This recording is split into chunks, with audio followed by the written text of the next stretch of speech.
One of the challenges of being a marriage therapist is dealing with people who are trying to control things that aren't really theirs to control. So there's an example of this at the very beginning of Esther Perel's latest podcast episode. Listen to the husband here. Well, here it's going to start with the wife, but then listen to what the husband says. Lots of issues in our marriage. I know that I do have some anger issues. That's the wife. Short temper, she can get really heated pretty fast. And now, when it's in the presence of my Lord, I cannot accept that. 0 tolerance. If he says something and I feel like I'm being...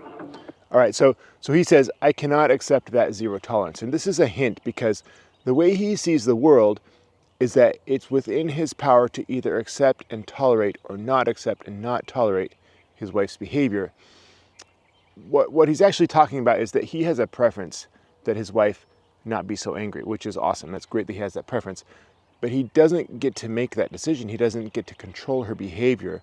And as you listen further in the session, all the ways that he tries to control her behavior come out because he sees the world from this point of view that he is the one in control of other people's behavior, specifically his wife's behavior. So that's the challenge that I face as a marriage therapist.